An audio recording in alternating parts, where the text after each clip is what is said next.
저 불귀신 처녀랑 결혼을 하라고요? 빚을 갚기 위해 혼인을 하게 된 선비가 있었습니다. 신혼 첫날 밤 선비는 등을 돌렸고 여인은 눈물을 흘렸습니다. 선비의 아내는 마을 사람들이 불귀신이라 부르며 손가락질하던 바로 그 처녀였지요. 제 흉측한 얼굴이 남편께 너무 누가 되는 것 같습니다. 여인은 호련히 편지 한 장만 남기고 떠나버렸습니다. 대체 이 기구한 여인이 숨기고 있는 비밀은 무엇이었을까요? 이야기 시작 전 구독과 좋아요 부탁드립니다. 그럼 감동과 반전이 가득한 옛 이야기 지금 바로 시작합니다. 옛날 옛적 조선 땅, 그러니까 성종 임금님께서 나라를 다스리시던 시절의 일이었습니다. 어느 마을에 백사준이라는 젊은 선비가 살고 있었는데 한때는 이름 좀 날리던 양반 가문이었지만 아버지가 일찍 세상을 뜨고 집안이 기울면서 남은 거라고는 낡은 초가집과 병든 어머니뿐이었지요. 사주는 훤치 않기에 빼어난 이목구비를 가졌으나 오랜 가난과 간병으로 광대뼈가 툭 튀어나오고 눈 밑엔 시퍼런 그늘이 드리워져 있었습니다. 옷이라고는 아버지가 남기고 간 해진 도포 하나가 전부였고 그나마도 여기저기 기운 자국이 덕지덕지 붙어 있었어요. 그해 겨울 어머니의 병환이 갑자기 깊어졌습니다. 기침을 시작하면 멈추질 못하고 밤새 가래 끓는 소리가 방문까지 새어나왔지요. 사주는 어머니 이불깃을 여미며 뜬 눈으로 밤을 지새우다가 새벽이 되어서야 마을 박객주로 달려갔습니다. 마을 어귀에는 오만석이라는 사람이 운영하는 큰 객주가 있었는데 이 양반이 고을에서 알아주는 부자였어요. 한양과 지방을 오가는 물건들을 중개해주는 장사로 떼돈을 벌어 금은보화가 쌓여 있다는 소문이 자자했지요. 사준의 아버지가 살아계실 적에 어머니 약값을 마련하려고 이 객주 주인에게 돈을 빌렸던 겁니다. 처음에는 작은 돈이었는데 글쎄 이게 어찌 된 일인가 하니 이자가 이자를 낳아 빚이 눈덩이처럼 불어나더니 어느새 보통 사람 2년 품삯을 훌쩍 넘겼더랍니다. 사준의 아버지는 그 빚을 갚으려고 백방으로 노력했습니다. 집안에 남은 서책을 팔고 어머니의 비녀도 내다 팔고 손때 묻은 벼루까지 내놓았지요. 하지만 병은 낫을 기미가 없었고 빚은 계속 늘어만 갔어요. 결국 아버지는 그 걱정에 병을 얻어 세상을 떠나고 말았습니다. 사주는 홀로 남아 어머니를 간병하며 빚을 갚아야 했어요. 하지만 양반이 뭘 할 수 있겠습니까? 글 공부 외에는 해본 게 없는 선비가 돈을 벌 길이 막막했습니다. 한 달이 지나고 두 달이 지나도 이자조차 갚지 못했지요. 그러던 어느 날 객주 주인 오만석이 직접 사준의 집을 찾아왔습니다. 사주는 마당에서 물을 길어 올리다가 대문 밖에 선 오만석을 보고 화들짝 놀랐어요. 화려한 비단 두루마기를 입은 오만석의 모습이 초라한 초가집과 너무나 대조적이었거든요. 소인이 객주로 찾아뵈었어야 하는데 번거롭게 발걸음을 하시다니. 사준이 허리를 굽혀 절을 올렸습니다. 오만석은 손을 내저으며 들어왔어요. 아니네, 아니야. 내가 마침 지나는 길에 들렀네. 거짓말이었습니다. 객주에서 사준의 집까지는 한참을 걸어와야 하는 거리였거든요. 오만석은 마당을 둘러보더니 고개를 끄덕였어요. 좁은 집이지만 안으로 드시지요. 사준이 안채로 오만석을 모셨습니다. 방 안은 더욱 초라했어요. 낡은 이불 한 채, 책상 하나, 그리고 구석에 놓인 책 몇 권이 전부였습니다. 두 사람이 마주 앉았습니다. 사주는 고개를 푹 숙인 채 말을 꺼내지 못했어요. 오만석이 먼저 입을 열었습니다. 도령, 내가 오늘 온 것은 빚 독촉 때문이 아니네. 사준이 고개를 들어 오만석을 바라보았습니다. 그럼, 자네를 보러 왔네. 오만석의 눈빛이 예사롭지 않았어요. 사준을 위아래로 훑어보더니 천천히 고개를 끄덕였습니다. 내가 평생을 온갖 사람들을 상대하며 살아왔는데 자네 같은 사람은 처음 보네. 무슨 말씀이신지. 아무리 가난해도 기품을 잃지 않는 사람 말일세. 자네 눈빛을 보게. 비록 지금은 이렇게 초라하지만 본래는 높은 집안에서 자란 사람의 눈이야. 사주는 아무 대답도 하지 못했습니다. 오만석의 말이 맞았거든요. 백가는 한때 명문이었지만 그 과거를 떠올리는 것조차 고통스러웠어요. 오만석이 수염을 쓰다듬으며 말을 이었습니다. 도령, 내게 딸이 하나 있네. 갑자기 딸 이야기가 나오자 사주는 어리둥절했어요. 시집갈 나이가 한참 지났는데도 데려가겠다는 사람이 없네. 오만석의 목소리가 낮아졌습니다. 내 딸이 얼굴에 화상을 입었거든. 사준의 눈이 커졌습니다. 마을 사람들이 수근거리던 말이 떠올랐어요. 객주 주인 딸 말이야. 얼굴에 화상이 있어서 불귀신이라고 불린대. 아무리 돈이 많아도 저런 얼굴의 여자를 누가 데려가겠어. 밤에 그 얼굴 보면 기절하겠네. 오만석이 사준을 똑바로 바라보며 말했습니다. 자네가 내 딸을 아내로 맞아준다면 빚은 모두 탕감해주겠네. 게다가 자네 어머님 약값도 내가 평생 대주겠네. 사주는 귀를 의심했습니다. 무릎을 꿇은 채 오만석을 올려다보았어요. 그게 무슨. 자네도 알다시피 내 딸 얼굴이 흉하네. 하지만 마음씨 하나만큼은 천하의 둘도 없는 아이야. 자네를 극진히 모실 것이고 자네 어머님도 잘 봉양할 걸세. 사준의 머릿속이 하얗게 변했습니다. 온갖 생각이 소용돌이쳤어요. 화상 얼굴의 여자와 혼인을 하라고? 명색이 양반가의 자제가 마을에서 손가락질 받는 여자를 아내로 맞으라니. 이건 혼인이 아니라 거래야. 나를 파는 거나 다름없어. 하지만 사준의 눈앞에는 어머니의 창백한 얼굴이 아른거렸습니다. 밤새 기침하다 지쳐 겨우 잠든 어머니, 뼈만 앙상하게 남은 손으로 사준의 손을 꼭 쥐던 어머니.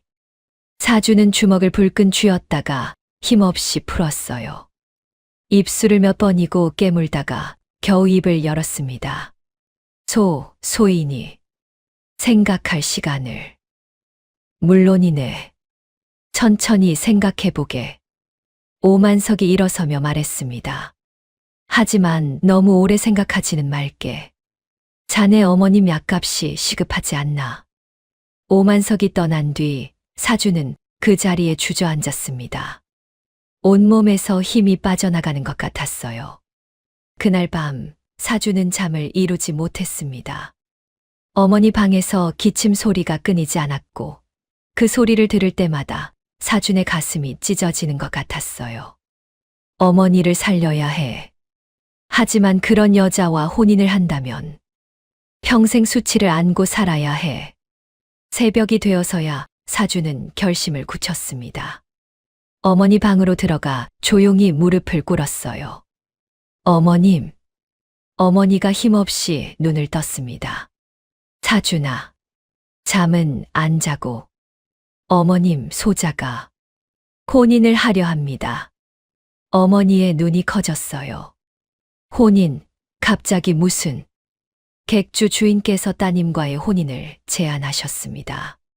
그러면 빚을 탕감해 주시고 어머님 약값도 대주신다고. 어머니는 아들의 얼굴을 한참 바라보았습니다.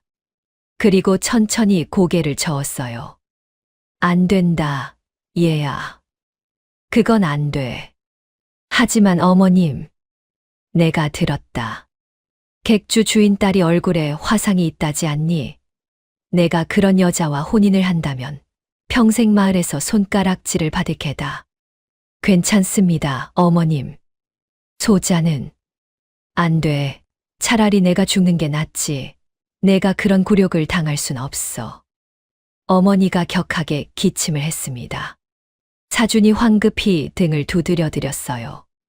어머님, 진정하십시오. 소자는 괜찮습니다. 이미 결심했습니다. 얘야. 어머니의 눈에서 눈물이 흘러내렸습니다. 사준도 눈물을 참을 수 없었어요. 이튿날 사주는 객주를 찾아갔습니다. 오만석이 반갑게 맞이했어요. 오셨군요, 도령. 예. 그리 하겠습니다. 그 한마디가 입 밖으로 나오는데 얼마나 큰 힘이 들었는지 사준의 목소리는 거의 기어 들어가는 수준이었습니다. 오만석은 만족스러운 표정으로 고개를 끄덕였어요. 잘 생각하셨네. 자네는 절대 후회하지 않을 걸세. 혼례는 언제쯤? 보름 뒤 어떤가? 서두르는 게 좋을 것 같네. 사주는 고개만 끄덕였습니다. 더 이상 말이 나오지 않았어요. 소문은 삽시간에 퍼졌습니다. 마을 우물가에서 주막 처마 밑에서 빨래터에서 안악들이 수근거리기 시작했어요. 들었어. 백도령이 객주 주인 딸하고 혼인한대. 그 불귀신 처녀 말이야? 아이고 저런, 아무리 빚 때문이라지만 저러고도 양반이라고 큰 소리 치겠어. 남자가 돈 때문에 팔렸어. 사주는 밖에 나설 수가 없었습니다. 혹여 누군가와 눈이라도 마주칠까봐 대낮에도 방문을 걸어 잠그고 앉아 있었지요. 어머니는 아들의 심사를 알면서도 차마 말을 꺼내지 못하고 그저 미안한 눈빛으로 바라볼 뿐이었습니다. 혼례 날이 밝았습니다. 사주는 텅 빈 눈으로 사모관대를 차려입었어요. 거울에 비친 자신의 모습이 낯설기만 했지요. 오만석이 보내온 혼례복은 비단으로 번지를 했지만 그걸 걸친 사준의 어깨는 축 처져 있었습니다. 초가집 마당에는 마을 사람들이 구경하러 모여들었어요. 호기심 반, 조롱 반의 눈빛으로 웅성거렸습니다. 곧 신부가 온대. 어디 한번 봐야지. 불귀신이 얼마나 무섭게 생겼나. 가마가 도착했습니다. 붉은 족두리를 쓰고 원삼을 입은 신부가 내렸어요. 쓸개 치마로 얼굴을 가렸지만 목덜미에서 팔로 이어지는 화상 자국은 숨길 수 없었습니다. 울긋불긋한 붉은 자국이 목을 타고 흘러내린 모습에 마을 사람들 사이에서 낮은 웅성거림이 일었어요. 이크, 저것 봐. 목까지 저러는데 얼굴은 오죽하겠어. 사주는 차마 신부 쪽을 똑바로 바라보지 못했습니다. 초래청에서 마주하는 동안에도 사준의 시선은 내내 바닥에 박혀 있었어요. 설화는 그런 신랑의 모습을 쓰겠지마 너머로 지켜보았습니다. 족두리 아래로 흐르는 눈물을 닦아내는 것까지 숨길 수는 없었지요. 혼례가 끝나고 밤이 깊었습니다. 신방에 홀로 앉아 있던 설화는 사준이 들어오는 기척에 고개를 들었어요. 하지만 사준은 설화를 거들떠보지도 않고 방 한쪽 구석에 자리를 폈습니다. 이불을 덮으며 등을 돌려 눕더니 낮고 차가운 목소리로 내뱉었지요. 이 혼인은 오직 어머님을 위한 것이오. 그 이상도 이하도 아니니 부디 착각하지 마시오. 설화는 대꾸하지 않았습니다. 그저 꽃이 앉은 채로 밤새 창문지에 비치는 달 그림자만 바라보았어요. 어깨가 미세하게 떨리고 있었지만 입술을 꾹 깨물며 소리내어 울지 않았습니다. 첫날 밤은 그렇게 싸늘하게 지나갔습니다. 사준과 설화 사이에는 한 길도 안 되는 거리가 있었지만 그 틈에는 넘을 수 없는 벽이 버티고 있었어요. 창밖으로는 찬바람이 쌩쌩 불어왔습니다. 초가집의 낡은 문틈으로 바람이 스며들어 촛불을 흔들었지요. 하지만 그 어떤 바람보다 더 차가운 것은 두 사람 사이를 가로막은 마음의 벽이었습니다. 과연 이 냉랭한 부부는 언제쯤 서로의 마음을 열 수 있을까요? 그리고 화상 얼굴 뒤에 숨겨진 설화의 진짜 모습은 무엇일까요? 그렇게 시작된 혼인 생활은 냉랭하기 그지없었습니다. 첫날 밤이 지나고 아침이 밝았어요. 동이 트기도 전에 설화는 이미 눈을 떴습니다. 잠을 제대로 잔 게 아니었어요. 그저 눈을 감고 있었을 뿐이지 밤새도록 남편의 등만 바라보며 뜬 눈으로 지새웠던 거지요. 설화는 조심스럽게 일어나 옷을 여몄습니다. 옷자락이 스치는 소리조차 내지 않으려고 숨을 죽였어요. 사주는 여전히 등을 돌린 채 누워 있었습니다. 자는 건지 깨어 있는 건지 알 수 없었지만 설화는 조용히 방문을 열고 나왔지요. 마당에는 아직 어둠이 가득했습니다. 하늘 한편에 새벽별이 희미하게 빛나고 있었어요. 설화는 부엌으로 향했습니다. 초가집 부엌은 좁고 허름했지만 설화는 개의치 않았어요. 아궁이에 불을 지피며 설화의 손이 멈칫거렸습니다. 손등의 화상 자국이 불빛에 비쳐 더욱 선명하게 드러났거든요. 설화는 잠시 자신의 손을 바라보았습니다. 이 손으로 남편께 밥을 지어드려야 하는구나. 남편께서는 이 손이 만든 밥을 드실 수 있으실까? 하지만 설화는 고개를 저었어요. 생각을 멈추고 불을 지폈습니다. 마른 나뭇가지가 타들어가며 불꽃이 활활 타오르기 시작했지요. 밥을 짓고 된장국을 끓이고 김치를 담아냈습니다. 설화는 상을 차리며 한참을 고민했어요. 남편이 계신 방으로 가져가야 할까? 아니면 밖에서 부르기만 해야 할까? 결국 설화는 상을 들고 사준의 방문 앞에 섰습니다. 손이 떨렸지만 꾹 참고 문을 두드렸어요. 서방님. 진지 드시지요. 안에서 아무 대답이 없었습니다. 설화는 다시 한번 조심스럽게 말했어요. 문 앞에 놓아두겠습니다. 설화가 상을 내려놓으려는 순간 방문이 벌컥 열렸습니다. 사준이 서 있었어요. 얼굴은 무표정했고 눈빛은 차갑기만 했습니다. 사준은 설화를 보지도 않고 상을 낚아채듯 받아들었어요. 됐소. 그리고 문을 닫아버렸습니다. 쾅 소리가 새벽 공기를 갈랐지요. 설화는 그 자리에 한참 서 있었습니다. 가슴이 무너져 내리는 것 같았지만 눈물은 흘리지 않았어요. 그저 천천히 돌아서서 부엌으로 갔습니다. 설화는 자신의 밥상을 차렸습니다. 아니, 차렸다기보다는 어제 저녁 남은 밥을 물에 말아 후루룩 마셨어요. 반찬도 없이 그저 김치 한 조각만 곁들여서요. 그날부터 설화의 시집살이가 시작되었습니다. 사주는 설화와 한 지붕 아래 살면서도 눈조차 제대로 마주치지 않았어요. 아침에 일어나면 먼저 방문을 열고 나가버렸고 밤에는 설화가 잠든 뒤에야 방으로 들어왔습니다. 말이라고는 꼭 필요한 것만 툭툭 내뱉었지요. 물 좀 주시오. 이불 좀 펴주시오. 어머니, 약 좀 다려오시오. 그게 전부였습니다. 고맙다는 말도 수고했다는 인사도 없었어요. 마치 설화가 사람이 아니라 그저 하인인 것처럼 대했습니다. 하지만 설화를 진짜로 힘들게 한 건 사준보다 마을 사람들이었어요. 혼이 난 지 사흘째 되던 날, 설화는 빨래를 하러 마을 빨래터에 갔습니다. 커다란 광주리에 빨랫감을 가득 담고 쓰개치마를 깊이 눌러 쓴 채였지요. 빨래터에는 이미 마을 아낙네들이 모여 있었어요. 설화가 다가가자 웅성거리는 소리가 잦아들었습니다. 그리고 곧 수군거림이 시작됐지요. 저것 봐, 불귀신이 왔네. 쉿, 들릴라. 이제 백선비 마누라잖아. 마누라는 무슨 빚값으로 들어온 거지. 낄낄대는 웃음소리가 여기저기서 터져 나왔습니다. 설화는 못 들은 척하고 개울가의 자리를 잡았어요. 빨랫감을 물에 담그고 방망이로 두드리기 시작했습니다. 탕, 탕, 탕. 방망이 소리가 규칙적으로 울려 퍼졌습니다. 하지만 그 소리에 묻혀 들려오는 아낙네들의 목소리를 설화는 다 들을 수 있었어요. 백선비가 불쌍하긴 해. 저런 얼굴을 매일 봐야 하다니. 밤에는 어떻게 같이 자? 촛불 다 꺼버리겠지, 뭐. 안 그럼 기절하겠어.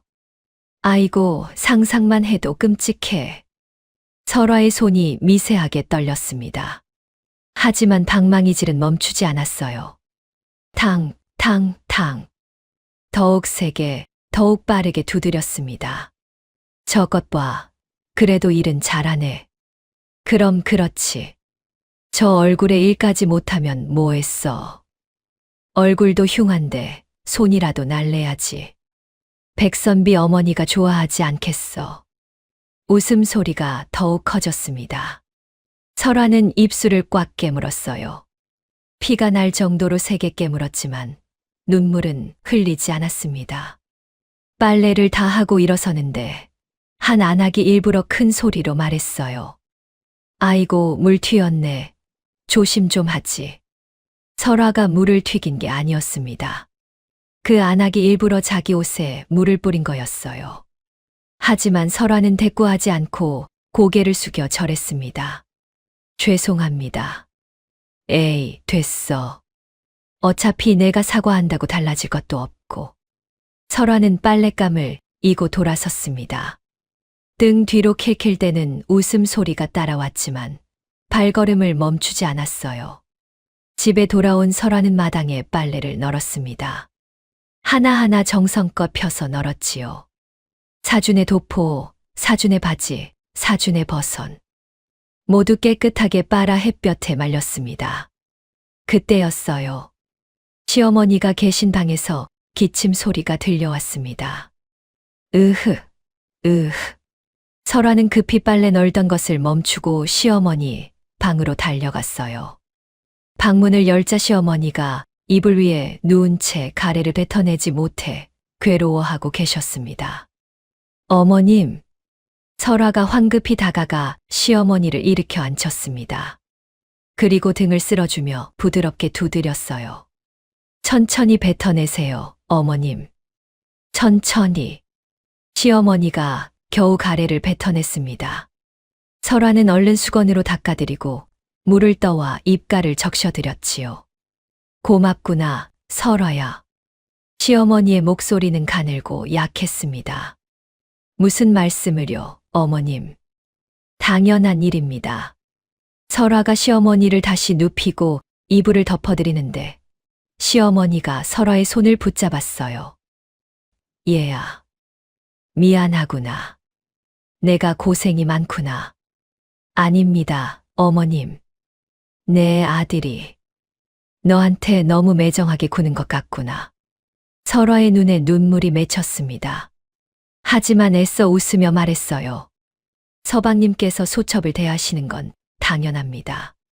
소첩이 이런 얼굴인걸요. 얘야, 얼굴이 뭐가 중요하냐. 마음이 중요하지. 시어머니가 설화의 손을 꼭 쥐었습니다. 뼈만 앙상하게 남은 손이었지만 그 악력에는 진심이 담겨 있었어요. 내 마음씨가 얼마나 곱고 착한지 이 늙은이는 다 안다. 설화는 더 이상 참을 수 없었습니다. 눈물이 주르르 흘러내렸어요. 하지만 소리내어 울지는 않았습니다. 그저 시어머니의 손등에 자신의 이마를 가만히 갖다 댔지요. 두 사람은 한참을 그렇게 있었습니다. 방 안에는 고요한 정적만이 흘렀어요. 그날 밤부터 설화의 진짜 시련이 시작되었습니다. 시어머니의 병세가 밤만 되면 더 심해지는 게 아니겠어요? 기침은 더욱 격렬해졌고 숨소리는 가늘어졌습니다. 게다가 대소변을 가리지 못하게 되셨지요. 한밤중이었습니다. 설화는 희미한 신음소리에 잠에서 깼어요. 시어머니 방에서 들려오는 소리였습니다. 설화는 급히 일어나 시어머니 방으로 향했습니다. 방문을 열자 시어머니가 이불을 적신 채 누워 계셨어요. 어머님. 설화는 아무 말 없이 요강을 가져왔습니다. 그리고 시어머니의 옷을 벗기고 몸을 닦아드렸어요. 더러워진 이불도 걷어내고 깨끗한 이불로 갈아 덮어드렸습니다. 냄새가 코를 찔렀지만 설화는 인상 한 번 찡그리지 않았어요. 시어머니가 미안한 표정으로 설화를 바라보았습니다. 설화야, 미안하구나. 이 늙은 것이. 무슨 말씀을요, 어머님. 며느리가 해야 할 도리입니다. 설화는 밤새 시어머니 곁을 지켰습니다. 이불이 따뜻한지 만져보고 물을 떠다 드리고 등을 쓸어 주었어요. 새벽녘이 되어서야 시어머니가 잠드셨습니다. 설화는 그제야 자기 방으로 돌아왔는데 글쎄 사준이 창문 틈으로 이쪽을 보고 있는 게 아니겠어요? 설화와 사준의 눈이 마주쳤습니다. 설화는 화들짝 놀라 고개를 숙였어요. 사준은 아무 말 없이 창문을 닫아버렸지요. 사준은 다 보고 있었습니다. 설화가 밤새 시어머니를 돌보는 모습을요. 요강을 받아내는 모습을, 더러워진 이불을 치우는 모습을, 한 번도 인상을 찡그리지 않고 정성껏 간호하는 모습을 다 봤어요. 사주는 자기 방으로 돌아가 앉았습니다. 가슴 한 구석이 묘하게 뒤틀렸어요. 그게 고마움인지 미안함인지 아니면 다른 무엇인지 사준 자신도 알 수 없었습니다. 며칠이 또 지났습니다. 어느 날 사준이 책을 읽다가 붓이 다 닳아서 글씨를 쓸 수 없게 되었어요. 먹도 바닥이 났고 종이도 떨어졌습니다. 하지만 살 돈이 없었지요. 사주는 한숨을 푹 쉬며 책을 덮었습니다. 그리고 마당으로 나왔어요. 마당에서는 설화가 밭을 메고 있었습니다. 초가집 뒤편에 작은 텃밭이었어요. 설화가 허리를 굽혀 풀을 뽑는데 땀이 등을 타고 흘러내렸습니다. 사주는 그 모습을 멀리서 지켜보았어요. 설화의 손놀림이 부지런했습니다. 쉬지 않고 풀을 뽑고 흙을 고르고 씨앗을 뿌렸지요. 며칠 뒤였습니다. 사준이 아침에 일어나 책상 앞에 앉았는데 뭔가 달라진 게 눈에 들어왔어요. 닳아서 다 빠진 붓이 있던 자리에 새 붓이 놓여 있었습니다. 필통 안에는 먹도 새 것으로 바뀌어 있었고 종이도 한 뭉치 가지런히 놓여 있었어요. 사주는 멍하니 붓을 들어 살펴보았습니다. 제법 좋은 품질이었어요. 이걸 살 돈이 어디서 났을까? 사주는 설화를 찾았습니다. 설화는 부엌에서 아침 준비를 하고 있었어요. 이 붓은 어디서? 설화가 고개를 돌려 사준을 보았습니다. 그리고 조용히 대답했어요. 소첩이 장에 나가 샀습니다. 돈은 어디서? 설화는 대답하지 않았습니다. 그저 다시 불을 지피기 시작했지요. 사주는 그제야 눈치챘습니다. 요즘 들어 설화의 밥그릇에 반찬이 없다는 것을요. 아니, 정확히는 밥조차 제대로 먹지 않는다는 것을요. 설화는 자기 끼니를 걸으며 돈을 모아 사준에게 붓을 사준 거였습니다. 사준의 가슴이 철렁 내려앉았습니다. 당신이 굶으면서 괜찮습니다, 서방님. 소첩은 원래 많이 먹지 않습니다. 거짓말이었습니다. 설화는 굶고 있는 거였습니다. 사주는 아무 말도 하지 못하고 방으로 돌아갔습니다. 새 붓을 손에 들고 한참을 바라보았어요. 이 여자가 나를 위해. 사주는 붓을 내려놓고 창밖을 바라보았습니다. 마당에서 설화가 빨래를 널고 있었어요. 찬물에 빨래를 하느라 손이 터져 있었습니다. 손등이 빨갛게 부어올랐고 갈라진 틈에서 피가 배어나와 있었지요. 사준의 눈시울이 뜨거워졌습니다. 그날 저녁 사주는 설화에게 말을 걸었어요. 혼인 후 처음으로 제대로 된 대화를 시도한 거였습니다. 저, 붓, 고맙소. 설화가 깜짝 놀라 사준을 쳐다보았습니다. 아, 아닙니다. 당연한 일을.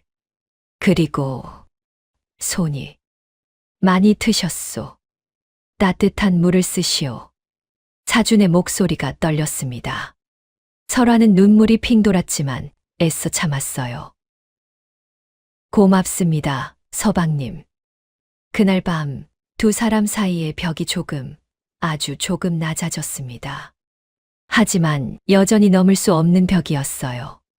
사주는 여전히 설화의 얼굴을 제대로 쳐다보지 못했고 설화는 여전히 남편의 눈치를 보며 살았습니다. 과연 이 두 사람은 언제쯤 진짜 부부가 될 수 있을까요? 그렇게 한 달이 흘렀습니다. 사준과 설화 사이에는 여전히 벽이 있었지만 붓을 선물 받은 이후로 사준의 태도가 조금씩, 아주 조금씩 누그러지고 있었어요. 더 이상 문을 쾅 닫지는 않았고 가끔은 고맙소라는 말도 나왔습니다. 하지만 여전히 사주는 설아의 얼굴을 제대로 쳐다보지 못했어요. 말을 할 때도 시선을 다른 곳에 두거나 고개를 돌린 채였지요. 그해 여름이 찾아왔습니다. 유난히 비가 많이 내리는 해였어요.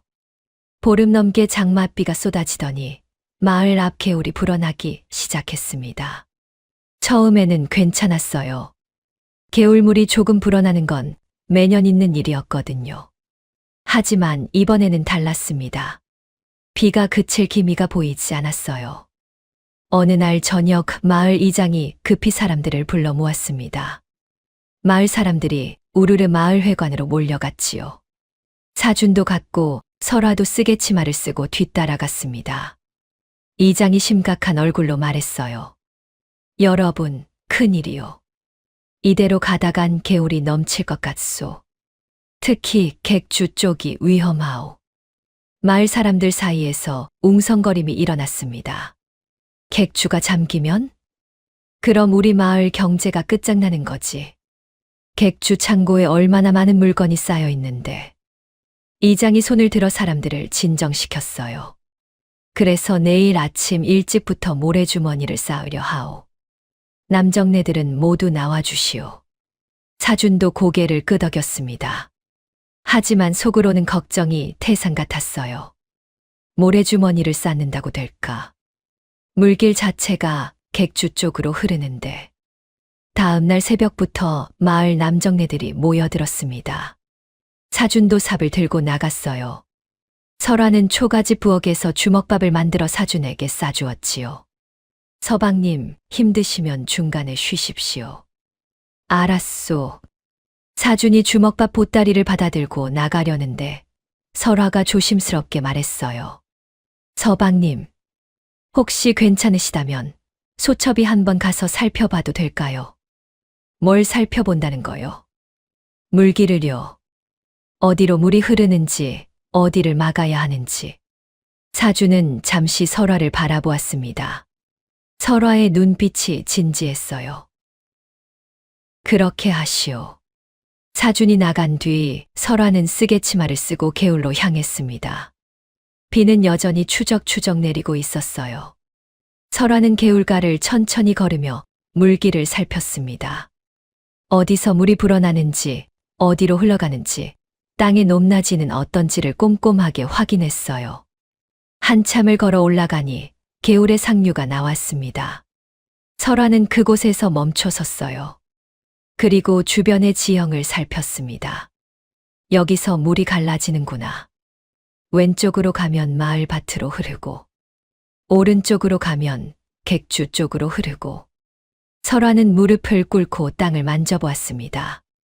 흙의 단단함을 확인했어요. 그리고 나뭇가지로 땅에 그림을 그리기 시작했습니다. 한 시즌쯤 지났을까요? 설아는 일어서서 다시 마을로 내려왔습니다. 객주 앞에는 이미 남정네들이 모여 모래주머니를 쌓고 있었어요. 땀을 뻘뻘 흘리며 열심히 일하고 있었지만 물은 계속 불어났습니다. 이장님, 이래서는 안 될 것 같습니다. 그럼 어쩌자는 거요? 모래주머니를 더 높이 쌓아야 합니다. 남정네들이 아우성쳤습니다. 사준도 그 중에 있었어요. 온몸이 흙투성이가 되어 삽질을 하고 있었습니다. 그때 설아가 다가왔습니다. 저기, 이장님. 이장이 설아를 보고 인상을 찌푸렸어요. 여편네가 여기서 뭐 하는 거요? 소첩이 한 말씀 드릴 게 있습니다. 바쁘니 물러가시오. 하지만 설아는 물러서지 않았습니다. 모래주머니를 여기다 쌓으시면 안 됩니다. 이장과 남정네들이 일을 멈추고 설아를 쳐다보았어요. 사준도 깜짝 놀라 설아를 바라보았습니다. 뭐, 여편네가 감히 무슨. 물길을 돌려야 합니다. 상류에서 물길을 바꾸면 객주로 흐르는 물을 막을 수 있습니다. 물길을 돌려. 그게 말이나 되는 소리요. 설화는 주저하지 않고 말을 이었습니다. 개울 상류에 가면 물길이 갈라지는 곳이 있습니다. 거기에 돌과 흙으로 둑을 쌓으면 물이 왼쪽 밭쪽으로만 흐르게 할 수 있습니다. 그러면 객주 쪽으로는 물이 오지 않습니다. 사람들이 웅성거렸어요. 그게 정말 가능한가? 여편네가 무슨 물길을 안다고. 하지만 친정아버지 오만석이 나섰습니다. 객주 주인이었으니까요. 이장님, 한번 들어보시지요. 내 딸이 헛소리를 하는 아이가 아닙니다. 이장이 난처한 표정을 지었어요. 하지만 지금까지 하던 방법으로는 안 될 것 같았습니다. 좋소. 일단 가서 보기나 하지요. 설화가 앞장섰습니다. 이장과 남정네들 그리고 사준이 뒤따랐지요. 개울 상류에 도착하자 설화가 땅바닥에 그려둔 그림을 가리켰습니다. 여기 보십시오. 물이 여기서 갈라집니다. 이쪽으로 가면 객주고 이쪽으로 가면 밭입니다. 이장이 땅을 내려다보며 고개를 끄덕였어요. 그렇군요. 여기에 둑을 쌓으면 됩니다. 그러면 물이 자연스럽게 밭 쪽으로만 흐릅니다. 밭은 물이 많아도 괜찮지만 객주 창고는 물에 잠기면 안 되니까요. 설화의 설명이 끝나자 이장이 주변을 둘러보았습니다. 그리고 천천히 고개를 끄덕였어요. 이거 될 것 같소. 남정네들이 환호했습니다. 그럼 여기다 둑을 쌓읍시다. 모래주머니를 가져오시오. 사람들이 부산하게 움직이기 시작했어요. 설화가 가리킨 곳에 돌을 쌓고 흙을 담은 자루를 쌓아 올렸습니다. 사주는 멀리서 설화를 바라보았어요. 설화가 사람들에게 지시하는 모습이 예사롭지 않았습니다. 조금만 더 높게 쌓으십시오. 아니, 그쪽이 아니라 이쪽입니다. 돌을 더 큰 것으로 가져오십시오. 사람들이 설화의 말을 따랐습니다. 처음에는 여편네가 뭘 안다고라며 불평하던 사람들도 설화의 정확한 지시에 점점 고개를 끄덕이게 되었지요. 해질 무렵 둑이 완성되었습니다. 그리고 신기한 일이 벌어졌어요. 물길이 정말로 바뀐 겁니다. 객주 쪽으로 흐르던 물이 밭 쪽으로 흘러가기 시작했어요. 됐다, 됐어. 물길이 바뀌었소. 객주가 살았소. 마을 사람들이 환호했습니다. 오만석이 설화에게 다가와 어깨를 두드렸어요. 잘했다, 설화야. 내가 아니었으면 객주가 물에 잠길 뻔했구나. 설화는 쓰개치마 아래로 수줍게 웃었습니다. 아닙니다, 아버님. 당연한 일을 했을 뿐입니다. 마을 사람들도 하나둘 설화에게 다가와 인사를 했어요. 고맙소. 백선비 댁이 아니었으면 큰일 날 뻔했소. 물길을 보는 안목이 대단하시오. 어디서 그런 걸 배우셨소? 설화는 고개를 숙이며 대답했습니다. 어려서부터 아버지를 따라다니며 땅을 보고 물을 보는 법을 배웠습니다. 사주는 멀찍이 떨어져 그 광경을 지켜보았습니다. 가슴 한구석이 뜨거워지는 걸 느꼈어요. 저 여자가 저런 능력이 있었다니. 그날 저녁 설화와 사주는 초가집으로 돌아왔습니다. 온몸이 비에 젖어 있었어요. 설화가 부엌에서 따뜻한 물을 데워 사준에게 가져왔습니다. 사준이 얼굴을 씻으며 설화에게 말했어요. 오늘 수고했소. 설화가 깜짝 놀라 고개를 들었어요. 아, 아닙니다. 소첩이 한 일은 당신이 아니었으면 큰일 날 뻔했소. 고맙소. 설화의 눈에 눈물이 맺혔습니다. 사준이 처음으로 진심 어린 감사를 표현한 거였거든요. 그날 이후로 마을 사람들의 설화를 보는 눈이 조금씩 달라지기 시작했습니다. 며칠 뒤였습니다. 설화가 장에 다녀오는 길이었어요. 작은 보따리를 이고 마을 어귀를 지나는데 낯선 사람들이 길을 헤매고 있었습니다. 이보시오. 객주가 어디 있소? 한양말 씨였어요. 설화가 보니 상인 무리였습니다. 10명쯤 되는 사람들이 짐을 잔뜩 지고 있었지요. 설화가 조심스럽게 다가갔습니다. 객주는 저쪽입니다. 소첩이 안내해 드리겠습니다. 상인들이 설화를 따라 걸었어요. 가는 길에 상단에 우두머리로 보이는 사람이 설화에게 물었습니다. 댁은 이 마을 분이시오? 예, 소첩은 이 마을에 시집 왔습니다.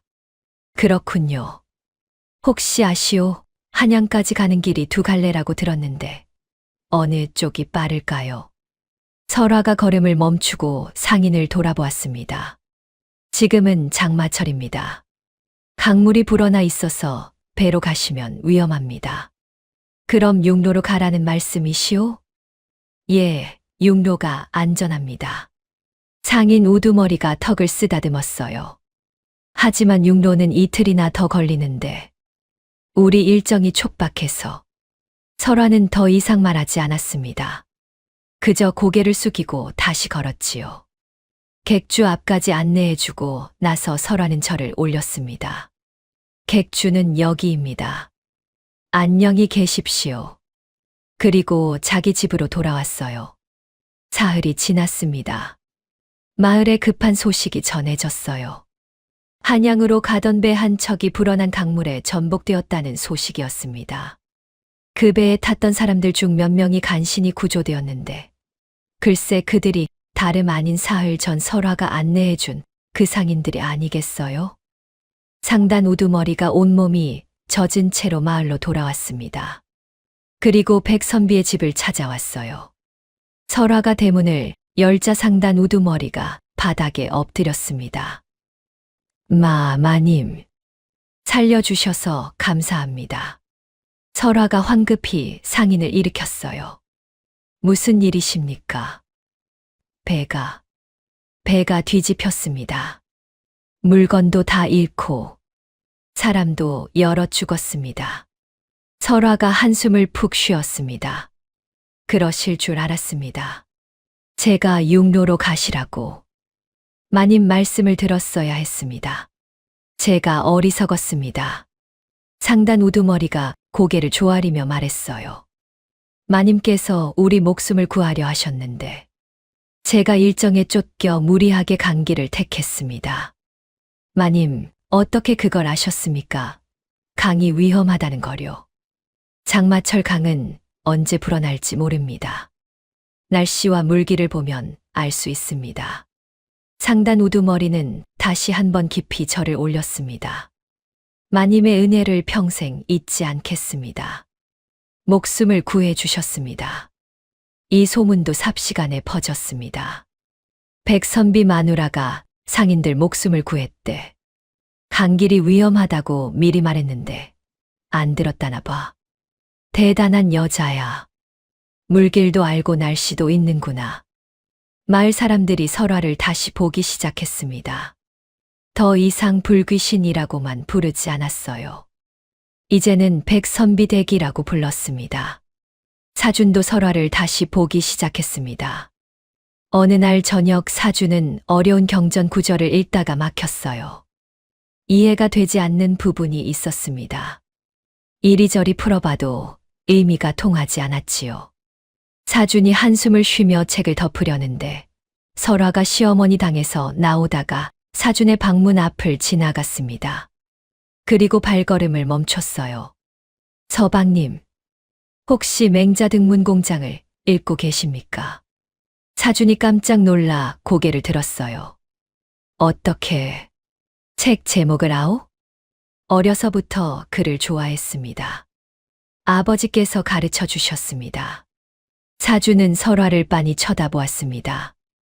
이 여자가 글을 읽을 줄 안다니. 그럼 이 구절 뜻을 아오? 사준이 책을 가리켰습니다. 설화가 조심스럽게 방 안으로 들어와 책을 내려다보았어요. 민위귀 사직차지 군이경민 외괴 서지츠즈 중외칭. 백성이 가장 귀하고 사직이 그 다음이며 임금은 가볍다는 뜻입니다. 사준의 눈이 휘둥그레졌습니다. 그걸 어떻게? 맹자께서는 백성을 근본으로 보셨습니다.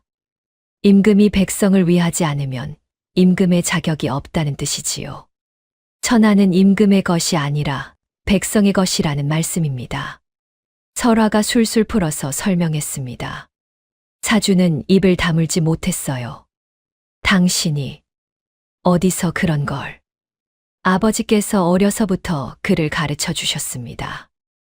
아버지는 제가 딸이지만 아들처럼 키우셨습니다. 경전도 가르쳐 주시고 장사하는 법도 가르쳐 주셨습니다. 사주는 멍하니 설화를 바라보았습니다. 촛불에 비친 설화의 옆모습이 보였어요. 화상 자국이 있는 쪽이 아니라 온전한 쪽 얼굴이었습니다. 그 순간 사주는 깨달았습니다. 설화의 온전한 쪽 얼굴이 참으로 단아하고 아름답다는 것을요. 사주는 황급히 고개를 돌렸습니다. 가슴이 두근거렸어요. 고맙소. 덕분에 이해했소. 천만에요, 서방님. 언제든 모르시는 게 있으면 물어보십시오. 설화가 방을 나갔습니다. 사주는 한참 동안 책을 내려다보았어요. 하지만 글자가 눈에 들어오지 않았습니다. 자꾸만 설화의 옆모습이 떠올랐거든요. 저 여자가 저렇게 학식이 깊은 사람이었다니. 물길도 알고 날씨도 있고 경전도 아는데. 그날 밤 사주는 잠을 이루지 못했습니다. 침상에 누워 천장만 바라보았어요. 설화에 대한 생각이 머릿속을 떠나지 않았습니다. 얼굴만 보고 판단한 내가 얼마나 어리석었던가. 저 여자는 대체 무엇을 더 숨기고 있는 걸까? 사준의 마음이 조금씩, 아주 조금씩 움직이고 있었습니다. 하지만 여전히 넘어야 할 산이 있었어요. 사주는 아직도 설화의 얼굴을 똑바로 쳐다보지 못했고 마을 사람들의 시선도 의식했습니다. 그리고 무엇보다 사준 자신이 설화에게 너무 잔인하게 굴었다는 죄책감이 가슴을 짓눌렀어요.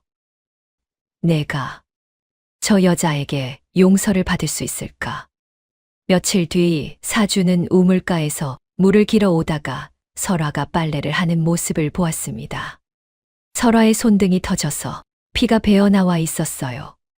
찬물에 빨래를 하느라 손이 갈라진 겁니다. 사주는 집으로 돌아가 따뜻한 물을 데웠습니다. 그리고 대야에 담아 설화에게 가져갔어요. 손이 많이 트셨소. 이 물에 담그시오. 설화가 고개를 들어 사준을 쳐다보았습니다. 눈이 커졌어요. 서방님. 따뜻한 물에 담가야 덜 아플 거요. 사준이 대야를 설화 앞에 내려놓고 황급히 돌아섰습니다. 귓불이 빨갛게 달아올랐어요. 설화는 그 자리에 멍하니 앉아 있었습니다. 그리고 천천히 손을 따뜻한 물에 담갔어요. 눈물이 주르르 흘러내렸습니다. 서방님께서 저를 위해. 그날 밤 두 사람 사이의 벽이 조금 더 낮아졌습니다. 하지만 여전히 넘을 수 없는 벽이었어요. 사주는 여전히 설화에게 말을 많이 하지 못했고 설화는 여전히 남편의 눈치를 보며 살았습니다. 과연 이 두 사람은 언제쯤 진짜 부부가 될 수 있을까요? 그렇게 여름이 지나고 가을이 찾아왔습니다. 추석이 지나고 나니 날씨가 부쩍 쌀쌀해졌어요. 아침 저녁으로 찬바람이 불기 시작했지요. 그런데 이게 어찌 된 일인가 하니 시어머니의 병세가 갑자기 깊어지기 시작한 겁니다. 기침이 더욱 심해졌어요. 한 번 기침을 시작하면 멈추질 못하고 가래에 피가 섞여 나왔습니다. 밥도 제대로 넘기지 못하시고 물만 조금씩 드셨지요. 설화는 밤낮으로 시어머니 곁을 지켰습니다. 이불을 여미고 물을 떠다 드리고 등을 쓸어드리고 요강을 받아내고 한시도 시어머니 곁을 떠나지 않았어요. 사준도 어머니 방에 자주 들렀습니다. 하지만 어머니는 날이 갈수록 말수가 줄어들었어요. 가끔 눈을 뜨시면 사준과 설화를 번갈아 보시다가 다시 눈을 감으셨지요. 어느 날 밤이었습니다. 달도 없는 칠흑 같은 밤이었어요. 바람이 쌩쌩 불어 초가집 지붕의 집단이 바스락거리는 소리가 요란했습니다. 설화는 시어머니 방에서 졸고 있었어요. 촛불 하나만 켜놓고 시어머니의 이불깃을 여민 채 옆에 앉아 있었습니다. 그때였어요. 시어머니가 희미하게 신음소리를 냈습니다. 설화가 화들짝 놀라 눈을 떴어요. 어머님, 어머님, 괜찮으십니까? 시어머니가 천천히 눈을 떴습니다. 촛불에 비친 시어머니의 눈빛이 어딘가 달랐어요. 마치 이승이 아닌 저승을 보고 계시는 것 같았습니다. 설화야. 예, 어머님. 소첩이 여기 있습니다. 설화가 시어머니의 손을 꼭 잡았어요. 뼈만 앙상하게 남은 손이었습니다. 촉감이 차가웠어요. 사준이를 불러다오. 예, 어머님. 바로 모셔오겠습니다. 설화가 급히 사준의 방으로 달려갔습니다. 문을 두드렸어요. 서방님, 서방님, 어서 일어나십시오. 사준이 벌떡 일어나 문을 열었습니다. 무슨 일이오? 어머님께서 서방님을 찾으십니다. 어서 오십시오. 사준의 얼굴이 하얗게 질렸어요. 급히 어머니 방으로 달려갔습니다. 어머니, 사준이 어머니 곁에 무릎을 꿇었어요. 어머니가 힘없이 손을 들어 사준의 손을 잡았습니다. 사준아. 예, 어머니. 아들이 여기 있습니다. 내가 이제 갈 때가 된 것 같구나. 무슨 말씀을, 어머니는 괜찮으십니다. 조금만 더 버티시면. 아니다. 이 어미는 다 안다. 어머니의 목소리가 점점 가늘어졌어요. 숨소리도 거칠어졌습니다. 사준아, 너는 착한 아이야. 어미가 짐만 되었구나. 어머니, 그런 말씀 마십시오. 아들이 불효했습니다. 제가 더 잘했어야 했는데. 사준의 목소리가 떨렸습니다. 눈에서 눈물이 주르르 흘러내렸어요. 어머니가 사준의 손을 꼭 쥐었습니다. 그리고 천천히 고개를 돌려 설화를 바라보았어요. 설화야, 가까이 오너라. 설화가 어머니의 반대편에 무릎을 꿇었습니다. 예, 어머님. 내가 이 집에 온 것이 얼마나 다행인지 모른다. 어머님, 내 아들이 너를 처음에는 못 알아봤구나. 하지만 이제는 조금씩 알아가고 있어. 어머니가 설화의 손을 잡았습니다. 그리고 사준의 손도 잡았어요. 두 사람의 손을 함께 포개었습니다. 너희 둘이 서로 의지하고 살아가거라. 어머님, 제발 이러지 마십시오. 설화가 울먹였습니다. 사준아, 설화를 잘 돌봐다오. 이 아이는 너에게 하늘이 내린 복이야. 어머니, 설화야, 내 아들을 부탁한다. 이 아이가 겉으로는 강한 척하지만 속은 여린 아이란다. 예, 어머님. 소첩이 잘 모시겠습니다. 어머니가 두 사람을 번갈아 보며 희미하게 웃었습니다. 그리고 천천히 눈을 감았어요. 내가 편히 눈을 감을 수 있겠구나. 어머니, 어머님. 두 사람이 동시에 외쳤지만 어머니는 대답이 없었습니다. 손에서 힘이 빠지며 두 사람의 손 위에 그대로 얹어졌어요. 시어머니가 돌아가신 겁니다.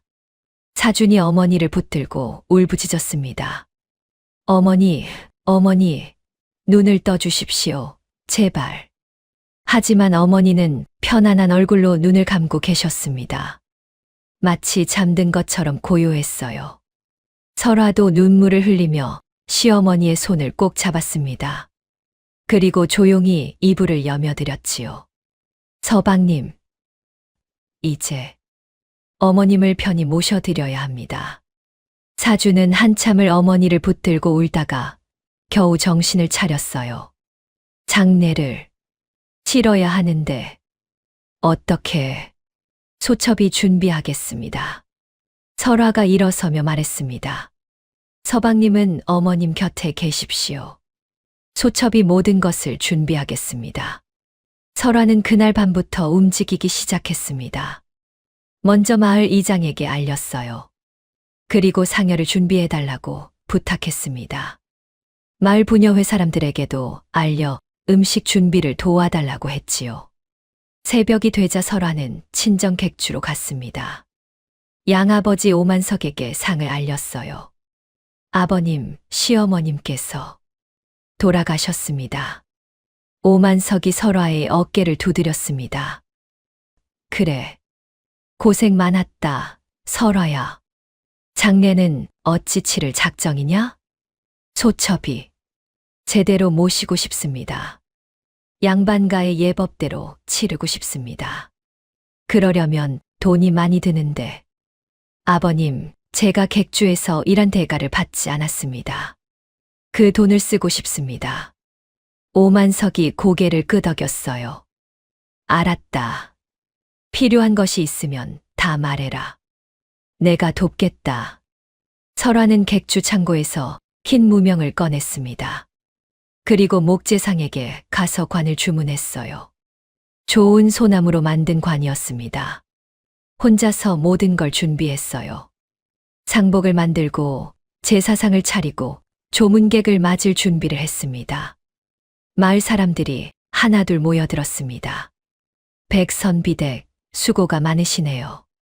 혼자서 이 많은 걸 다 준비하시다니. 정말 대단한 며느리예요. 아낙네들이 설화를 도왔습니다.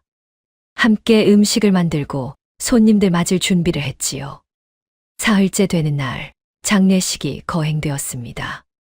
설화는 백씨 집안의 족보를 꼼꼼히 살펴보았어요. 그리고 양반가의 장례 예법을 하나하나 따져가며 준비했습니다. 제사상을 차리는 것부터가 예사롭지 않았어요. 좌포우에, 즉 왼쪽에는 포를 놓고 오른쪽에는 식혜를 놓는 것부터 시작해서 홍동백서, 붉은 과일은 동쪽에 흰 과일은 서쪽에 놓는 것까지 모든 예법을 정확하게 지켰습니다. 마을의 양반들이 조문을 왔어요. 김진사도 왔고 이영감도 왔고 최진사도 왔습니다. 그들이 제사상을 보고 감탄했어요. 이거 예법이 완벽하군요. 누가 이렇게 차렸소? 백선비 마님이 직접 차렸다고 들었습니다. 뭐라고? 저 젊은 여편네가. 김진사가 설화를 불렀습니다. 백선비 마님, 이 제사상을 당신이 직접 차렸소. 예, 소생이 준비했습니다. 어디서 이런 예법을 배웠소? 어려서부터 양반가의 예법을 익혔습니다. 김진사가 고개를 끄덕이며 주변 사람들에게 말했어요. 이거 보시오. 좌포우해도 정확하고 조유리 시자어리일리실도 제대로 놓았소. 대추, 밤, 배, 감을 순서대로. 이건 주작 아래에 나오는 방식이요. 정말이요? 그뿐이 아니요. 어동육서 유동료시도 제대로 되어 있소. 생선은 동쪽, 고기는 서쪽. 이 정도면 웬만한 양반과 며느리도 하기 힘든 일이요. 양반들이 웅성거렸습니다. 대단하군요. 백선비가 복받은 거요. 얼굴이야 어떻든 이런 며느리를 만나기 쉽지 않지. 제사를 지내는 동안 설화는 모든 절차를 완벽하게 진행했습니다. 분향하고 헌작하고 충문 읽고 하나도 빠짐없이 정확했어요. 사주는 그 모습을 멍하니 지켜보았습니다. 상주로서 곡을 하면서도 눈은 설화에게서 떨어지지 않았어요. 저 여자가 이런 것까지. 상여가 나갈 때였습니다. 설화가 상여꾼들에게 일일이 지시했어요. 천천히 가십시오. 모서리에서는 특히 조심하십시오. 예, 마님. 혹시 상여가 흔들리면 바로 멈추십시오. 알겠습니다. 상여가 집을 나섰습니다. 마을 사람들이 길 양쪽으로 늘어서서 지켜보았어요.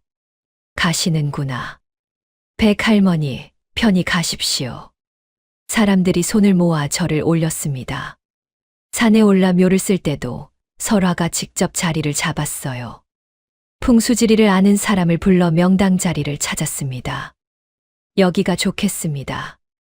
양지 바르고 물이 잘 빠지고 뒤로는 산이 막아주니 좋은 자리입니다. 마님께서 풍수까지 아십니까? 조금 배웠습니다. 묘를 다 쓰고 나서 사준이 무릎을 꿇고 절을 올렸어요. 설화도 옆에서 함께 절을 올렸습니다. 어머님, 편히 쉬십시오. 사준의 목소리가 떨렸습니다. 설화가 조용히 사준의 어깨를 두드렸어요. 장례를 마치고 집으로 돌아왔을 때는 해가 저물고 있었습니다. 마을 사람들이 하나둘 떠나고 초가집에는 사준과 설화만 남았어요. 사준은 마당에 멍하니 서 있었습니다. 어머니가 계시던 방을 바라보며 눈물을 흘렸지요. 설화가 부엌에서 죽을 끓여 가져왔습니다. 서방님, 진지 드십시오. 사흘 동안 제대로 드시지 못하셨습니다. 사주는 대답하지 않았습니다. 그저 고개를 저었어요. 먹고 싶지 않소. 그래도 드셔야 합니다. 어머님께서도 그걸 원하실 겁니다. 설화가 죽그릇을 사준 앞에 놓았습니다. 사주는 한참 동안 죽을 내려다보았어요. 그리고 천천히 숟가락을 들었습니다. 한 숟가락, 두 숟가락. 먹다가 목이 메어 숟가락을 내려놓았습니다. 설화. 예, 서방님. 고맙소. 당신이 아니었으면 어머니 장례를 제대로 치르지 못했을 거요. 아닙니다, 서방님. 당연한 일을 했을 뿐입니다. 사준이 고개를 들어 설화를 바라보았어요. 촛불에 비친 설화의 얼굴이 보였습니다. 화상 자국이 있는 얼굴이었지만 사준에게는 그 어떤 얼굴보다 아름답게 보였습니다. 당신은 정말 대단한 사람이요. 설화가 고개를 숙였어요. 소첩은 그저 며느리의 도리를 다했을 뿐입니다. 사주는 다시 죽을 먹기 시작했습니다. 그리고 그릇을 다 비웠어요. 잘 먹었소. 다행입니다. 설화가 그릇을 치우려 하는데 사준이 설화의 손을 잡았습니다. 설화가 깜짝 놀라 고개를 들었어요. 사준이 설화의 손을 꼭 쥐고 있었습니다. 설화, 내가 당신에게 너무 잔인하게 굴었소. 서방님, 용서해 주시오. 사준의 눈에서 눈물이 흘러내렸습니다. 설화도 눈물을 흘렸어요. 서방님, 소첩이야말로 부족한 며느리인데. 아니요. 당신은 이 세상 어느 며느리보다 훌륭한 사람이요.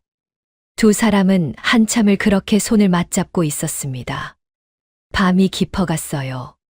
초가집 처마에서 귀뚜라미가 울고 하늘에는 별이 총총했습니다. 사준과 설화 사이의 벽이 무너지기 시작했습니다. 하지만 아직 완전히 무너진 건 아니었어요. 사준은 여전히 마음속 깊은 곳에 죄책감과 부끄러움을 품고 있었고, 설화는 여전히 남편의 눈치를 보며 조심스럽게 살아야 했습니다. 과연 이 두 사람은 언제쯤 진정으로 하나가 될 수 있을까요? 어머니의 장례를 치른 뒤 며칠이 지났습니다. 초가집은 텅 빈 것처럼 고요했어요. 어머니가 계시던 방은 문이 굳게 닫혀 있었고, 사주는 하루 종일 자기 방에만 틀어박혀 있었습니다. 밥도 제대로 먹지 않고 말도 거의 하지 않았어요. 설화는 그런 남편을 멀리서 지켜보며 가슴이 아팠습니다. 서방님께서 너무 힘들어 하시는구나. 제가 무엇을 해드릴 수 있을까? 하지만 어느 날 밤 설화는 우연히 사준의 독백을 듣게 되었어요. 마당에 빨래를 널고 있는데 사준의 방에서 소리가 들려왔습니다. 설화는 멈칫섰어요. 어머니, 용서하십시오. 아들이 불효했습니다. 사준의 목소리가 떨리고 있었습니다. 제가 설화를 제대로 대하지 못했습니다. 어머니께서 그토록 좋은 며느리를 주셨는데 제가 눈이 멀어 몰라봤습니다. 설화는 숨을 죽였어요. 사준의 말이 계속 이어졌습니다. 하지만 어머니, 저는 어떻게 해야 할지 모르겠습니다. 설화에게 너무 잔인하게 굴었는데 이제 와서 용서를 빌 자격이 있을까요? 설화의 눈에 눈물이 맺혔습니다. 게다가 저는 이 흉한 얼굴을 가진 여자의 남편입니다. 마을 사람들이 저를 어떻게 볼까요? 빚 때문에 팔린 남자라고, 불쌍한 사람이라고. 설화는 그 순간 깨달았습니다.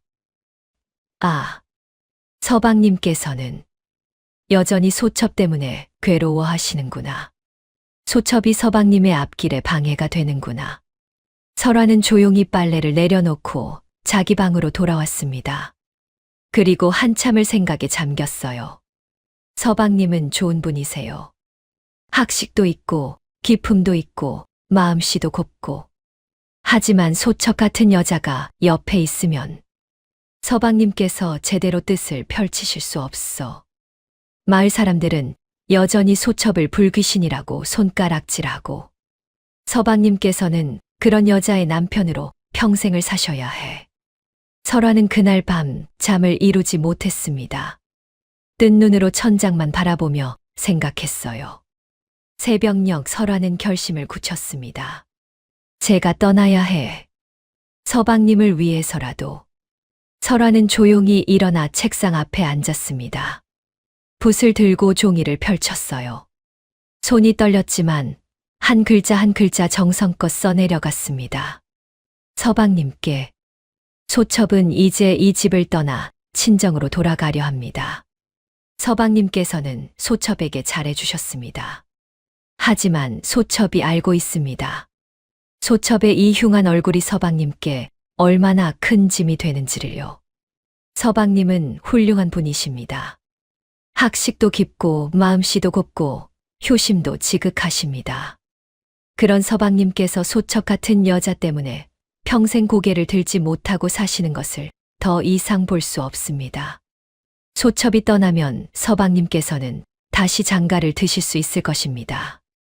얼굴도 고운 서방님께 어울리는 좋은 분을 만나실 수 있을 것입니다. 부디 소첩은 잊으시고 크게 되십시오. 과거에 급제하시고 벼슬을 하시고 백시 가문을 다시 일으키십시오. 소첩은 언제나 서방님의 안녕을 빌겠습니다. 서방님의 아내 설화 올림. 편지를 다 쓴 설화는 눈물을 닦아냈습니다. 그리고 편지를 접어 사준의 책상 위에 놓아둘 준비를 했어요. 하지만 그 전에 해야 할 일이 있었습니다. 설화는 쓰개 치마를 쓰고 집을 나섰습니다. 동이 트기 전 새벽 어스름이었어요. 마을 우물가로 향했습니다. 우물가에는 일찍 나온 아낙네 몇 명이 모여 있었어요. 설화가 다가가자 아낙네들이 수군거렸습니다. 어머, 백선비댁이 벌써 나왔네. 장례 치르고 얼마나 힘들었을까. 설화는 아낙네들 앞에 섰습니다. 그리고 일부러 큰 소리로 말했어요. 저 여러분께 말씀드릴 게 있습니다. 아낙네들이 설화를 쳐다보았습니다. 무슨 일이에요? 소첩이 친정으로 돌아가려 합니다. 아낙네들의 눈이 커졌어요. 뭐라고요? 갑자기 왜? 설화가 고개를 숙이며 말했습니다. 소첩의 이 얼굴이 남편께 너무 누가 되는 것 같습니다. 아, 시어머님께서 살아계실 때는 그래도 괜찮았습니다. 하지만 이제는 소첩이 이 집에 있을 이유가 없습니다. 설화의 목소리가 떨렸어요. 거짓말이 아니었거든요. 남편 양반께서 소첩을 보실 때마다 괴로워하시는 게 보입니다. 소첩의 이 흉한 얼굴 때문에 남편 양반께서 마을에서 고개를 들지 못하시는 게 보입니다. 아낙네 하나가 혀를 찼습니다. 그렇긴 하지. 백선비가 잘생기고 학식도 있는데. 그러니까요. 그런 분이 저런 얼굴의 여자와 사시니. 설화는 그 말들을 다 들었습니다. 가슴이 찢어지는 것 같았지만 참았어요. 남편 양반은 정말 좋은 분이십니다. 소첩에게 한 번도 나쁜 말씀을 하신 적이 없으십니다. 시어머님께서도 극진히 모셨습니다. 그래도 얼굴이, 예, 소첩도 압니다. 소첩의 얼굴이 너무 흉측해서 남편께 짐이 된다는 것을요. 설화가 목이 메었습니다. 그래서 소첩이 친정으로 돌아가려 합니다. 그러면 남편 양반께서 다시 장가를 드실 수 있을 것입니다. 소첩보다 훨씬 나은 분을 만나실 수 있을 겁니다. 아낙네들이 고개를 끄덕였어요. 그래, 내가 그걸 아는구나. 현명한 판단이야. 백선비를 위해서라도 그게 낫지. 설화는 그 말들을 다 들으며 눈물을 흘렸습니다. 하지만 소리내어 울지는 않았어요. 여러분, 그동안 소첩을 봐주셔서 감사했습니다. 부디 남편 양반을 잘 보살펴 주십시오. 설화가 깊이 절을 올리고 우물가를 떠났습니다. 다음은 빨래터였어요. 거기서도 같은 말을 했습니다. 소첩의 얼굴이 흉측해서 남편께 누가 됩니다. 남편 양반은 좋은 분인데 소첩 때문에 고생하십니다. 그래서 친정으로 돌아가려 합니다. 장터에서도 주막 앞에서도 마을 어귀에서도 사람들이 모이는 곳마다 다니며 같은 이야기를 했어요. 소문은 순식간에 퍼졌습니다. 백선비 마누라가 친정으로 돌아간대. 본인 얼굴이 흉측해서 남편한테 누가 된다는구나. 그래, 자기가 알고 가는 게 낫지. 백선비는 참 인정 많은 사람이야. 저런 얼굴의 여자한테도 한 번도 나쁜 말 안 했다니. 불쌍하긴 해. 빚 때문에 어쩔 수 없이 혼인했는데. 이제라도 풀려나는 게 다행이지. 설화는 그 모든 말을 들으며 초가집으로 돌아왔습니다. 가슴이 무너져 내리는 것 같았지만 이것이 사준을 위한 길이라고 믿었어요. 서방님. 이제 사람들은 서방님을 불쌍한 사람이라고, 인정 많은 사람이라고 할 겁니다. 소첩 같은 여자와 살아주신 착한 분이라고 할 거예요. 그러면 서방님을 의심하거나 비웃는 사람은 없을 겁니다. 설화는 자기 방으로 들어가 짐을 꾸렸습니다. 가져온 것도 별로 없었기에 작은 보따리 하나면 충분했어요. 시집 올 때 가져온 옷까지 몇 벌이 전부였습니다. 사준이 준 것들은 다 두고 갔습니다. 붓도, 먹도, 종이도 모두 사준의 책상 위에 가지런히 정리해 두었어요. 그리고 마지막으로 편지를 사준의 방문 앞에 놓았습니다. 설화는 한참을 그 자리에 서 있었어요. 문 너머로 사준의 기척이 들렸습니다. 책장을 넘기는 소리, 한숨 쉬는 소리. 서방님, 안녕히 계십시오. 설화는 조용히 돌아서서 친정 객주로 심부름꾼을 보냈습니다. 마차를 보내달라고요. 한 시즌쯤 지나자 객주에서 마차가 도착했어요. 한 서방이 마차를 몰고 왔습니다. 마님, 주인나리께서 마차를 보내셨습니다. 고맙습니다. 설화가 보따리를 들고 마차에 올랐습니다. 한 서방이 말고삐를 잡으며 물었어요. 마님, 정말 떠나시는 겁니까? 예. 서방님께서는 아십니까? 아직은 모르십니다. 마님. 한 서방의 목소리가 떨렸습니다. 오랜 시간 설화를 지켜본 사람이었거든요. 괜찮습니다. 이게 서방님을 위한 길입니다. 마차가 천천히 움직이기 시작했습니다. 설화는 뒤를 돌아보았어요. 낡은 초가집이 점점 멀어졌습니다. 그 작은 집에서 보낸 시간들이 주마등처럼 스쳐 지나갔어요. 처음 시집왔던 날, 사준의 차가운 말을 들었던 날, 시어머니를 간호했던 날들, 물기를 돌렸던 날, 장례를 치렀던 날. 안녕히 계십시오. 설화의 눈에서 눈물이 주르륵 흘러내렸습니다. 객주에 도착하자 양아버지 오만석이 마당에서 기다리고 있었어요. 설화야. 오만석의 목소리가 떨렸습니다. 아버님. 설화가 마차에서 내려 양아버지에게 달려갔어요. 그리고 그의 품에 안겨 울음을 터뜨렸습니다. 아버님. 소첩이. 그래. 많이 힘들었지. 이제 다 끝났다. 오만석이 설화의 등을 쓰다듬었습니다. 아버님, 서방님께서 알게 되시면 많이 슬퍼하실 거예요. 그래도 내가 선택한 길이니 아버지가 믿는다. 설화는 예전 자기 방으로 돌아갔습니다. 아무것도 변한 게 없었어요. 책상도 이불도 그대로였습니다. 설화는 방바닥에 주저앉아 한참을 울었어요. 그 사이 초가집에서는 저녁 때가 되어서야 사준이 방에서 나왔습니다. 배가 고팠거든요. 설화, 저녁은. 하지만 대답이 없었어요. 부엌도 텅 비어 있었습니다. 설화. 사준이 설화의 방으로 갔습니다. 방문을 열었지만 설화는 없었어요. 어디 갔을까? 사준은 마당을 둘러보았습니다. 그때 자기 방문 앞에 놓인 편지를 발견했어요. 이게 뭐지? 사준이 편지를 집어들었습니다. 펼쳐서 읽기 시작했어요. 서방님께. 소첩은 이제 이 집을 떠나 친정으로. 사준의 얼굴이 하얗게 질렸습니다. 편지를 끝까지 읽고 나자 온몸에서 힘이 빠졌어요. 설화가 떠났다고? 사준은 편지를 움켜쥐고 설화의 방으로 뛰어갔습니다. 방문을 활짝 열었어요. 텅 빈 방이었습니다. 설화의 옷도 살림살이도 아무것도 없었어요. 설화.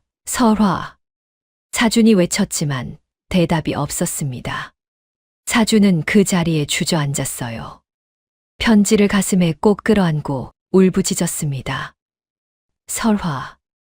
내가 미쳤었소. 내가 당신을 이렇게 만들었소. 돌아오시오. 제발. 돌아오시오. 하지만 설화는 이미 멀리 떠나고 없었습니다. 사준은 밤새 설화의 편지를 읽고 또 읽었어요. 눈물로 얼룩진 종이가 손에서 떨렸습니다. 서방님은 훌륭한 분이십니다. 소첩 같은 여자 때문에 평생 고개를 들지 못하고 사시는 것을. 과거에 급제하시고 벼슬을 하시고. 사준은 그제야 깨달았습니다. 설화가 자신을 위해 떠난 거라는 것을요. 내가 얼마나 큰 실수를 한 것인가. 사준은 바닥에 엎드려 울었습니다. 평생 이렇게 절규하며 운 적이 없었어요. 다음 날 아침 사준은 부은 눈으로 책상 앞에 앉았습니다. 설화가 남긴 말이 머릿속을 떠나지 않았어요. 과거에 급제하시고 벼슬을 하시고 백시 가문을 다시 일으키십시오. 사준은 책을 펼쳤습니다. 그리고 붓을 들었어요. 설화, 당신이 원하신다면 내가 해보겠소. 하지만 그 모든 영광은 당신 것이요. 사준은 그날부터 가구의 공부를 시작했습니다. 밤을 새워가며 책을 읽고 글을 쓰고 경전을 외웠어요. 설화를 위해서였습니다. 설화가 돌아올 수 있도록, 설화가 자랑스러워할 수 있는 사람이 되기 위해서였어요. 한 달이 지났습니다. 사주는 과거 시험을 보기로 결심했습니다. 그리고 한양으로 떠날 준비를 했어요. 떠나기 전 사주는 객주를 찾아갔습니다. 설화를 보고 싶었거든요. 하지만 객주 문 앞까지 갔다가 발걸음을 멈췄습니다. 아니야. 아직은. 아직은 설화를 볼 자격이 없어. 먼저 과거에 급제하고 떳떳한 사람이 되고 나서 그때 설화를 찾아가자. 사주는 돌아섰습니다. 그리고 한양으로 향했어요. 과연 사주는 과거에 급제할 수 있을까요? 그리고 두 사람은 다시 만날 수 있을까요? 석 달이 흘렀습니다. 객주에서 설화는 조용히 지내고 있었어요. 양아버지를 도와 객주 일을 하고 장부를 정리하고 손님들을 맞이했습니다. 하지만 설화의 마음은 온통 사준에게 가 있었지요. 서방님은 지금 어떻게 지내고 계실까? 혼자서 밥은 제대로 드시는지, 과거 공부는 잘 되고 계시는지. 설화는 밤마다 사준을 걱정하며 잠들었습니다. 그 사이 사준은 한양에 있었어요. 작은 새방을 얻어 밤낮으로 공부에 매진했습니다. 책을 읽다가 설화 생각이 나면 눈물을 흘렸고, 글을 쓰다가 설화 목소리가 들리는 것 같으면 붓을 멈췄어요. 설화, 기다리시오. 내가 꼭 돌아가겠소. 당신이 자랑스러워할 수 있는 사람이 되어서. 마침내 과거 시험날이 밝았습니다. 사주는 떨리는 마음으로 시험장에 들어갔어요. 시제가 나왔습니다. 인자요산 지자요수, 어진 이는 산을 좋아하고 지혜로운 이는 물을 좋아한다. 사주는 붓을 들었습니다. 그리고 쓰기 시작했어요. 글을 쓰는데 자꾸 설화가 떠올랐습니다. 물길을 돌렸던 설화, 상인들에게 길을 알려주었던 설화, 시어머니를 간호했던 설화. 사주는 설화에 대한 이야기를 썼습니다. 진정한 지혜는 책 속에만 있는 게 아니라 사람을 사랑하고 돌보는 마음 속에 있다고 썼어요. 진정한 아름다움은 겉모습이 아니라 영혼에 있다고 썼습니다. 붓이 저절로 움직이는 것 같았어요. 설화에 대한 그리움이, 사랑이, 후회가 글자로 쏟아져 나왔습니다. 시험이 끝나고 보름이 지났습니다. 방방곡곡에 소문이 퍼졌어요. 이번 과거 시험에 장원 급제자가 나왔다고요. 그 이름은 백사준. 소식은 삽시간에 마을에도 전해졌습니다. 들었어. 백선비가 장원 급제했대. 뭐라고?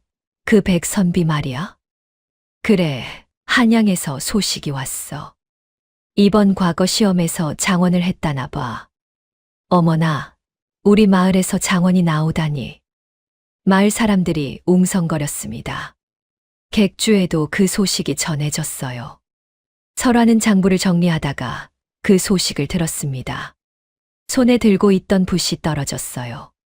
서방님께서 장원을.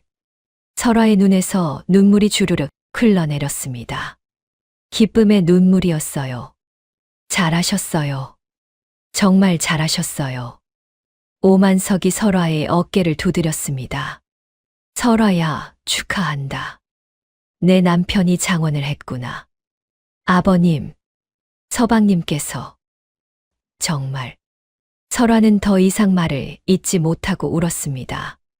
그날 오후 마을 어귀가 술렁이기 시작했어요. 저것 봐. 누가 오는데. 말을 탄 사람이야. 관복을 입었어. 마을 사람들이 하나둘 모여들었습니다. 말을 탄 사람이 점점 가까이 다가왔어요. 그리고 그 얼굴이 보이자 사람들이 입을 쩍 벌렸습니다. 백선비다. 어사화를 꽂았어. 장원 급제한 사람만 받는 그 어사화. 사준이었습니다. 화려한 홍색 관복을 입고 머리에는 빨간 어사화를 꽂고 말을 타고 당당하게 마을로 들어오고 있었어요. 사람들이 길 양쪽으로 늘어서서 박수를 쳤습니다. 축하합니다. 백선비. 장원급제를 축하드립니다. 사주는 고개를 숙여 인사했습니다. 하지만 그의 눈은 한 곳만 바라보고 있었어요. 객주였습니다. 사주는 객주 앞에서 말을 멈췄습니다. 그리고 말에서 내렸어요. 객주 마당에는 오만석이 나와 있었습니다. 사준을 보고 반갑게 웃으며 다가왔어요. 오 사위, 장원을 했다며 축하하네. 오만석이 사준의 어깨를 툭툭 쳤습니다. 장인어른. 사준의 목소리가 떨렸습니다. 설화가 어디 있습니까? 안에 있지. 들어가 보게. 오만석이 고개를 끄덕였어요. 사준의 어깨를 다시 한번 두드리며 말했습니다. 잘했네, 사위. 정말 잘했어. 사준이 객주 안으로 들어갔습니다. 마을 사람들이 뒤따라 객주 마당으로 몰려들었어요. 모두가 이 광경을 보고 싶어 했거든요. 설화는 자기 방에 있었습니다. 창문으로 밖을 내다보고 있었어요. 사준이 왔다는 소식을 들었지만 차마 나갈 수가 없었습니다. 서방님께서 오셨다. 하지만 소첩이 나가도 될까? 서방님께서는 소첩을 용서하셨을까? 그때 방문을 두드리는 소리가 들렸습니다. 설화. 나요. 사준이요. 설화의 가슴이 쿵쾅거렸어요. 손이 떨렸습니다. 서방님. 문 좀 열어주시오. 제발. 설화는 떨리는 손으로 문을 열었습니다. 그리고 그 앞에 사준이 서 있었어요. 홍색 관복을 입은 사준이 빛나 보였습니다. 머리에 꽂힌 어사화가 햇빛에 반짝였어요. 설화는 고개를 숙였습니다. 사준의 얼굴을 차마 쳐다볼 수가 없었어요. 서방님, 장원급제를 축하드립니다. 그때였습니다. 사준이 무릎을 꿇었어요. 설화가 깜짝 놀라 고개를 들었습니다. 서방님, 무슨 짓을? 설화, 나를 용서해 주시오. 사준이 바닥에 이마를 대며 큰 절을 올렸습니다. 서방님, 안 됩니다. 일어나십시오. 설화가 황급히 사준을 일으키려 했지만 사준은 꿈쩍도 하지 않았어요. 내가 당신에게 얼마나 잔인하게 굴었는지 나는 압니다. 사준의 목소리가 떨렸습니다. 당신의 얼굴만 보고 당신의 영혼을 보지 못했습니다. 내가 얼마나 어리석은 사람이었는지. 서방님, 당신이 나를 위해 얼마나 애썼는지, 나를 위해 떠났는지 다 압니다. 사준이 고개를 들어 설화를 바라보았습니다. 눈에 눈물이 가득했어요. 이 모든 영광은 당신 것입니다. 당신이 아니었으면 나는 아무것도 아니었습니다. 설화도 눈물을 흘렸습니다. 아닙니다, 서방님. 소첩은 아니요. 당신이요. 사준이 머리에서 어사화를 빼냈습니다. 그리고 설화 앞으로 다가갔어요. 이 어사화는 장원급제한 사람이 받는 꽃이요. 하지만 진짜 장원은 당신이요. 사준이 설화의 쓰개 치마를 조심스럽게 벗겼습니다. 설화의 얼굴이 드러났어요. 화상 자국이 있는 얼굴이었습니다. 설화가 얼굴을 가리려 했지만 사준이 그 손을 잡았어요. 당신의 얼굴을 가리지 마시오. 이 얼굴이 내가 사랑하는 사람의 얼굴이요. 사준이 설화의 머리에 어사화를 꽂아 주었습니다. 빨간 어사화가 설화의 머리에 고이 얹혀졌어요. 당신이야말로 진정한 장원이요. 지혜도 덕도 효심도 모든 것을 갖춘 사람이요. 서방님, 설화가 울음을 터뜨렸습니다. 사준이 설화를 품에 안았어요. 미안하오. 정말 미안하오. 용서해 주시오. 소첩이야말로 서방님을 버리고 떠나서. 아니요. 당신은 나를 살리려고 떠난 거요. 다 알고 있소. 두 사람은 한참을 그렇게 껴안고 있었습니다. 밖에서는 마을 사람들이 그 광경을 지켜보고 있었어요. 누군가 눈물을 닦았고 누군가는 박수를 쳤습니다.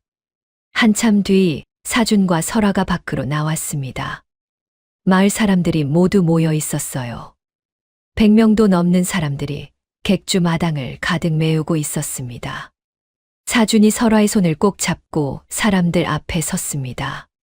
여러분, 사준의 목소리가 크게 울려 퍼졌습니다. 오늘 제가 이렇게 여러분 앞에 선 것은 여러분께 꼭 말씀드리고 싶은 것이 있어서입니다. 사람들이 조용해졌어요. 모두가 사준을 바라보았습니다. 제 아내 오설아는 여러분이 알고 계시듯이 얼굴에 화상을 입었습니다. 사람들이 웅성거렸습니다. 하지만 사준이 목소리를 높였어요. 진정한 아름다움은 얼굴에 있지 않습니다. 마음에 있습니다. 내 아내는 시어머니를 극진히 봉양했습니다. 마을의 물난리를 막았습니다. 상인들의 목숨을 구했습니다. 장례를 완벽하게 치렀습니다. 사람들이 고개를 끄덕이기 시작했어요. 그 무엇보다도 나를 위해 자신을 희생했습니다. 나를 위해 떠났습니다. 사준의 목소리가 떨렸습니다. 이런 사람이 어디에 또 있겠습니까? 이런 아내를 어디서 또 만날 수 있겠습니까? 사준이 설화를 바라보았어요. 내 아내는 세상에서 가장 아름다운 사람입니다. 가장 지혜로운 사람입니다. 가장 고귀한 사람입니다. 여러분, 제발 부탁드립니다. 겉모습만 보지 마십시오. 사람의 진정한 가치는 마음에 있습니다. 김진사가 앞으로 나섰습니다. 백선비 말씀이 옳습니다. 김진사가 설화에게 절을 올렸어요. 설화마님, 그동안 제가 무례했습니다. 용서해 주십시오. 그러자 다른 사람들도 하나둘 나서기 시작했습니다. 마님, 죄송합니다. 저희가 눈이 멀었습니다. 마님은 정말 훌륭한 분이십니다. 아낙네들도 울며 설화에게 다가왔어요. 마님, 우리가 잘못했어요. 용서해 주세요. 설화는 눈물을 흘리며 사람들에게 절을 올렸습니다. 아닙니다. 여러분, 소첩이 부족한 사람인데. 아니요. 사준이 설화의 손을 꼭 잡았어요. 당신은 부족하지 않소. 당신은 완벽한 사람이요. 사준이 설화를 마을 사람들 앞에서 끌어안았습니다. 사람들이 환호하고 박수를 쳤어요. 축하합니다. 정말 아름다운 부부입니다. 백선비와 설화마님, 만수무강하십시오. 오만석도 눈물을 흘리며 박수를 쳤습니다. 잘했다, 사위. 정말 잘했어. 한서방도, 객주 일꾼들도 모두가 기뻐했어요. 그날 밤 객주에서는 큰 잔치가 벌어졌습니다. 마을 사람들 모두가 모여 백사준의 장원급제를 축하했고 사준과 설화의 재회를 축복했지요. 사준과 설화는 사람들 틈에 앉아 함께 웃고 이야기를 나누었습니다. 설화는 더 이상 쓰개치마를 쓰지 않았어요. 당당하게 얼굴을 드러내고 사람들과 이야기를 나누었습니다. 오만석이 사준과 설화 옆에 앉았습니다. 사위, 이제 한양으로 가야 하는 거 아닌가? 예, 장인어른. 조정에 나가야 합니다. 그래. 설화도 데리고 가게. 물론입니다. 설화 없이는 못 갑니다. 오만석이 흐뭇하게 웃었어요. 자네가 우리 설화 눈밖에 났을 때는 어찌 되나 걱정했는데 이렇게 잘 풀렸구만. 장인어른 송구합니다. 제가 어리석었습니다. 뭐 젊은이들이 다 그렇지. 중요한 건 깨닫는 거야. 오만석이 설화의 머리를 쓰다듬었습니다. 설화야, 행복하게 살아라. 예, 아버님. 고맙습니다. 잔치가 끝나고 밤이 깊었을 때 사준과 설화는 객주 뒤뜰로 나왔습니다. 달이 밝았어요. 은은한 달빛이 두 사람을 비추었습니다. 사준이 설화의 손을 꼭 잡았어요. 설화, 이제 우리 집으로 돌아갑시다. 예, 서방님. 아니, 이제부터는 나를 서방님이라고 부르지 마시오. 그럼 뭐라고? 그냥 당신이라고 부르시오. 우리는 이제 진짜 부부니까요. 설화가 수줍게 웃었습니다. 당신. 그래, 그렇게 불러주시오. 두 사람은 손을 맞잡고 달빛 아래를 걸었습니다. 당신, 한양에서 고생 많으셨지요? 아니요. 당신 생각을 하면서 버텼소. 당신을 다시 만나고 싶어서 견딜 수 있었소. 소첩도 당신을 그리워했습니다. 알고 있소. 당신의 마음을 이제는 다 알 것 같소. 사준이 멈춰서서 설화를 바라보았어요. 설화, 약속하오. 평생 당신을 사랑하고 아끼겠소. 다시는 당신을 슬프게 하지 않겠소. 당신은 나의 아내요. 나의 스승이요. 나의 전부요. 설화가 사준의 품에 안겼습니다. 두 사람은 한참을 그렇게 서 있었어요. 며칠 뒤 사준과 설화는 초가집으로 돌아왔습니다. 낡은 초가집이었지만 이제는 두 사람에게 가장 소중한 보금자리였어요. 사준은 설화와 함께 집을 정리하고 어머니가 계시던 방도 깨끗하게 정돈했습니다. 어머니 보고 계십니까? 제가 설화와 행복하게 살고 있습니다. 사준이 어머니 산소에 절을 올리며 말했어요. 옆에는 설화도 함께 무릎을 꿇고 있었습니다. 어머님, 서방님을. 아니, 당신을 잘 모시겠습니다. 두 사람은 손을 맞잡고 산을 내려왔습니다. 한 달 뒤 사준과 설화는 한양으로 향했습니다. 5만 석이 마차를 준비해 주었고 마을 사람들이 모두 나와 배웅해 주었어요. 잘 가십시오. 한양에서도 잘 지내십시오. 꼭 다시 들러주십시오. 사준과 설화는 마차에서 손을 흔들며 마을을 떠났습니다. 훗날 이야기지만요. 사준은 벼슬길에 올라 청렴한 관리로 이름을 날렸고 설화는 현명한 내조로 남편을 도왔습니다. 두 사람 사이에는 자식들도 태어났고 백씨 가문은 다시 번성했지요. 사람들은 이 이야기를 오래도록 기억했습니다. 겉모습이 아니라 마음을 보라는 교훈으로요. 진정한 아름다움은 얼굴이 아니라 마음에 있다. 이 이야기는 지금도 사람들의 입에서 입으로 전해지고 있답니다. 그리고 사준과 설화는 평생을 서로 아끼며 행복하게 살았다고 합니다.